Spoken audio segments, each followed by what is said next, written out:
भाई जी निरंतर नाम जप करते थे, तो जब वहां से लौटे तो सायंकाल समुद्र के किनारे बैठे हुए थे। एक बेंच पड़ी थी और बैठकर वहां समुद्र की तरंगे देख रहे थे और नाम जप कर रहे थे। एकांत था, कुछ थोड़ा सा अंधेरा भी हो रहा था।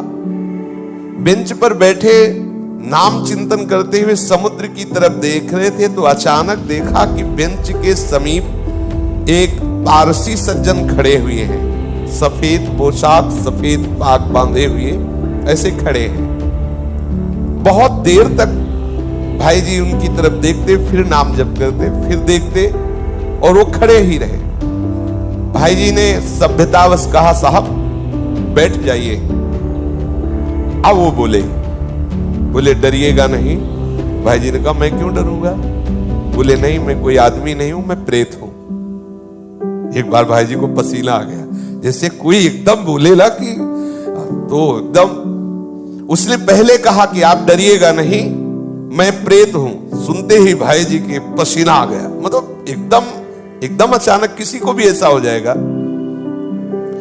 उन्होंने कहा, डरिएगा नहीं, मैं उन प्रेतों में नहीं हूं जो किसी का अनिष्ट कर सकूं। मेरी हिम्मत नहीं थी कि मैं आपसे बात कर सकता यदि आप ना बोलते। ध्यान दीजिए, एक प्रेत योनि भी है 84 लाख योनियों में, जिनका शास्त्र विरुद्ध आचरण बनता है, धर्म विरुद्ध आचरण बनता है, जो अधोगति को प्राप्त होते हैं। जैसे धुंधकारी के विषय में आया है कि वो प्रेत योनि को प्राप्त हुए थे, भागवत में चल। बहुत से ऐसी गलतियां हैं जो हो जाने के कारण फिर हमें प्रेत योनि मिलती है। बड़ी भयानक कष्टप्रद स्थिति होती है। उसमें बड़े अच्छे भी प्रेत होते हैं, बहुत बुरे भी, बहुत ही भयंकर कोटि के भी होते हैं। और ये स्वयं सृष्टि में कुछ खा पी नहीं सकते। नदियां बह रही लेकिन प्यासे तड़पेंगे, एक बूंद पानी नहीं पी सकते। ये जब पिएंगे जब कभी तुम्हारे ऊपर सवार हो जाएंगे, तभी आहार विहार कर सकते, अन्यथा नहीं। तो ऐसे तड़पते रहते, चिल्लाते रहते हैं। जब कोई अपवित्र और कर्महीन पुरुष फंस जाता है तब ये उनके ऊपर सवार हो जाते हैं, उनका खून पीते, उनके द्वारा जो जल भोजन आदि पाया जाता है उसको वो ग्रहण करते हैं। जो भगवान नाम जप करता है उसको स्पर्श भी नहीं कर सकते, बात भी उससे नहीं कर सकते। विश्वास करना, जो भगवान नाम जप करते रहते हैं, ये प्रेत योनि की ताकत नहीं कि उसका स्पर्श कर सके। अपना कल्याण करने के लिए बड़े संतों के जीवन में आते हैं। देखा गया पूज्यपाद सिवड़िया बाबा जी के भी जीवन में पाया गया कि एक बार वो वृक्ष के नीचे बैठे हुए थे तो देखा एक प्रेत वृक्ष को हिला रहा है। बाबा की दृष्टि गई, उन्होंने सब साधकों से कहा, सावधान, यहाँ प्रेत आ चुका है। अब तो सब घबरा गए बात सुनते ही। बाबा ने कहा, पर चिंता मत करो, वो सामने नहीं आएगा, किसी को छुएगा नहीं। पर वो बड़ा उपद्रव करने लगा, कभी कुटिया में जाकर के पर्दा हिलाना, ऐसे कई तरह के। बाबा ने कहा, चलो फिर यहाँ से आसन हटा देते हैं, ये करेगा तो कुछ नहीं पर उपद्रव करता रहेगा। और तो ऐसा कई संतों के जीवन में ऐसी घटनाएं आती हैं, पर वो आपको डिस्टर्ब करने की चेष्टा करेंगे, आपको छू नहीं सकते। तो भाई जी से कहा कि मेरी हिम्मत नहीं थी कि मैं आपसे बोल सकूं, आप बोले तब मेरी हिम्मत हुई, मैं आपसे बात किया। मैं आपसे सहायता मांगने आया हूं, मेरा उद्धार कर दो। भाई जी थोड़ा हिम्मत किए, जब वो बोला आपसे सहायता करने आया, आपका मैं अनिष्ट नहीं करूंगा। मुझ में ऐसी ताकत नहीं है कि मैं यहां किसी से भी बोल सकूं। जब तक कोई मुझे बुलाएगा नहीं तब तक मैं बोलूंगा नहीं। देखो ये सूक्ष्मता की बात। जैसे कोई खड़ा है, कौन हो, सुनो हमसे बात करो, अब वो बात करेगा। अगर आप ऐसा ना बोले तो इसीलिए बोलने की जरूरत क्या है। जैसे आप गंगा किनारे भ्रमण कर रहे हैं या कहीं कोई ऐसा दृश्य दिखाई देता, नेत्र नीचे कीजिए, चले जाइए। आपको अगर शंका है कोई खड़ा है क्या, क्यों शंका करो, चलो चुपचाप आगे बोलो। कौन है, सुनो बात करो हमसे, तो भी बात कर लेगा तुमसे। वो कह रहे हैं, वो प्रेत बोला, हम लोगों के लिए आदेश, पूरी सृष्टि में मैं किसी को अपनी तरफ से नहीं छेड़ सकता जब तक कोई हमें न छेड़े। अच्छा, जैसे उनकी वृत्ति मलिन होती है, तो जब तक आप अपवित्र नहीं हो, जैसे जूठे मुंह हैं, ऐसे ही सब अपवित्र हैं, गंदे आचरणों का चिंतन कर रहे हैं, उनको प्रवेश होने की गुंजाइश है। कोई न कोई ऐसी घटना करेंगे जिससे आप उनसे आकर्षित हो, वस्त्र के द्वारा या किसी आसन के द्वारा। मान लो उनका ऐसा अपवित्र आसन है, अपवित्र वस्त्र है, जिससे किसी भी तरह उनका संयोग होने का है चांस, वो आप में प्रवेश कर जाएंगे। यदि आप नाम जापक हैं, पवित्र रहते हैं, तो कहीं भी भ्रमण करके देखा है, गंगा जी की परिक्रमा जब की तो कहीं भी कोई भी ऐसी घातक क्रिया नहीं। और जबकि जगह जगह स्मशान मिलते हैं, दोपहर में भी रात्रि में भी रुके, कभी ऐसा नहीं। कभी भगवान नाम जापक ऐसा डरे ना, पर अपनी तरफ से किसी से बोलने के लिए नहीं। कोई वस्तु पड़ी हो, ये सब नहीं छूना चाहिए। तुम्हें लगता है कि ये वस्त्र है, ये अटैची है, ये किसी की पर्स है, पता नहीं किस लक्षणों से युक्त है, तुम्हारी हानि कर दे। ऐसा कोई पड़ी हुई वस्तु न छुए, किसी से बोले ना, अपनी तरफ से किसी से वार्ता न करे। ये अगर ऐसे सावधान रहे तो है, प्रकृति में है 84 लाख योनियों में एक योनि, पर कभी ऐसे सहसा किसी को वो आक्रमण करके नष्ट नहीं करते। कोई घबराए नहीं, ऐसा तुमसे बढ़कर वो नहीं है। सबसे बड़े प्रेत तुम हो। यदि आप अपने में रहो तो लाखों प्रेत आपके अधीन हो जाए। आप समझो, जहां यमपुरी की चर्चा आती है तो उन्हें प्रेत राज कहते हैं, यमराज जी को, और समस्त जीवों को प्रेत कहते हैं। भूत सर्वभूत हिते रता, सब भूत ही तो है। देखो ये 5 महाभूत है, ये भूत थोड़ी, ये महाभूत है। इनमें फंस गए, अब इनसे मुक्त हो जाओ। ये भूत है, परेशान करते रहेंगे। 5 तो लगे ही है, चूक गए तो और ऊपर इनमें छठा भी चढ़ जाएगा और वो परेशान करता रहता है। इसलिए मैं प्रतीक्षा कर रहा था कि आप बोले तो मेरी हिम्मत पड़े। भाई जी महाराज प्रेत से बोले, तुम क्या चाहते हो? बोले, मेरे पास बहुत सी शक्तियां हैं, मैं कोई साधारण प्रेत नहीं हूं, मुझे गीता याद है पूरी। वैसे तो कहते गीता के श्लोक बोलो तो प्रेत भग जाएगा, वो कह रहा मुझे गीता याद है पूरी गीता याद है मुझे। प्रेत लोक में बहुत दुर्गति हो रही, मैं बहुत घबरा गया हूं, वहां बहुत दंड मिलता है। देखो एक बात ध्यान रखनी कि यदि आप भगवत मार्ग में चल रहे, मनमानी गंदे आचरण करेंगे, शास्त्र विरुद्ध, भगवान सब देख रहे हैं, डरो, इस बात से डरो, कहीं तुम्हारी दुर्गति ना हो। देखो बोला मैं, मुझे गीता याद, कंठस्थ 18 अध्याय। तो उन्होंने कहा कि आप तो पारसी हैं, आपका कैसे कल्याण होगा? आप किस पर श्रद्धा करते जो मैं वो क्रिया करूं आपका कल्याण हो जाए? तो उनका आप भगवान नाम कीर्तन करवा दीजिए और गया जी में श्राद्ध करवा दीजिए, मेरा कल्याण हो जाएगा। भाई जी महाराज उनसे बहुत से प्रेत लोक की जानकारियां ली। जीवन में कौन कैसे आचरण करता है, फिर मरता है तो कहां किस प्रेत योनि को प्राप्त होता है, उसने बहुत से परिचय बताए।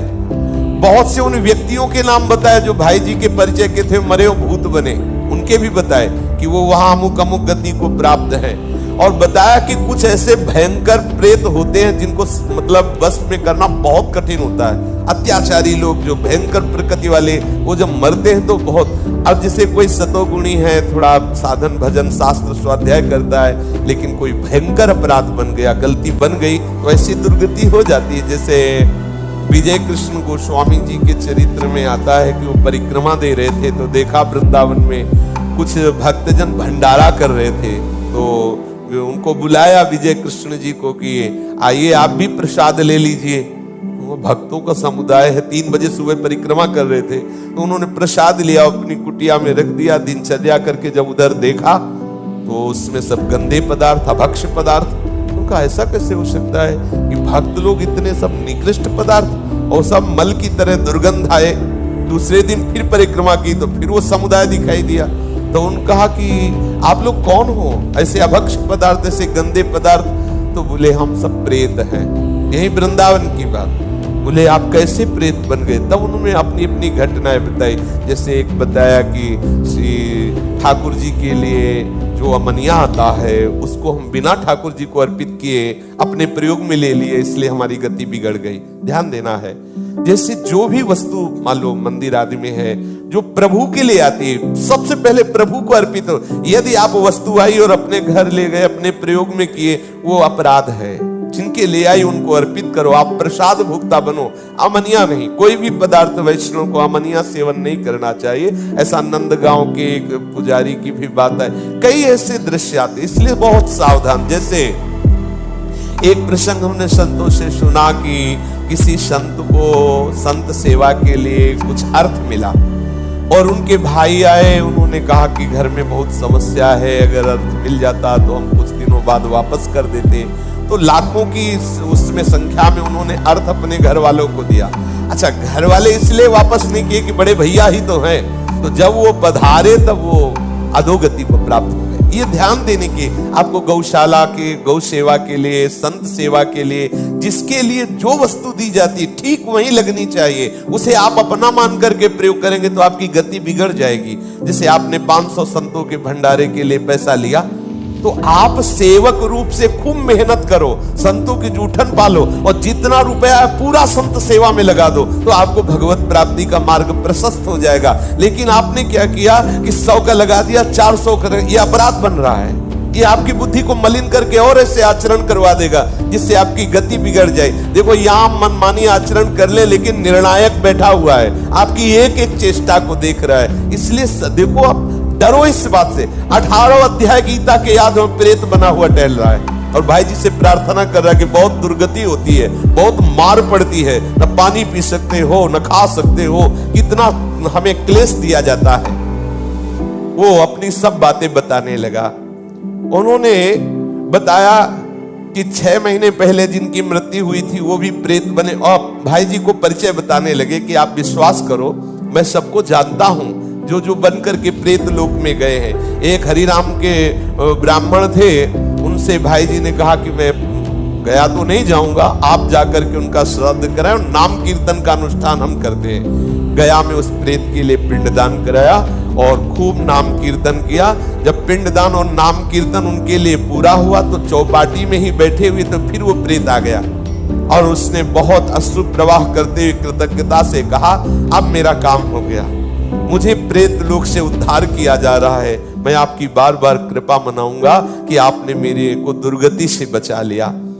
मैंने प्रेत लोक की स्थिति, वहां के कौन कौन से जीव गए हैं, क्या क्या उनको दंड मिलता है, ये सब बहुत विस्तार से बातें की भाई जी कह रहे हैं। और किसी किसी को लेकर के हमने उनसे बात की तो उन्होंने बताया कि नरकों का दंड है, मतलब यहाँ देखने को नहीं मिलता, ऐसे भयंकर कष्ट प्रेतों योनि में मिलते हैं। कोई नरक को झूठा न माने, परम सत्य है, ये सब मैं भोग रहा हूं। उस प्रेत ने बताया ये नरक सत्य है, एक एक सत्य है, पाप करने वालों को बहुत दुर्गति होती है। इसलिए मैं सबसे प्रार्थना करता हूं कि कोई कर्म बिगड़े ना।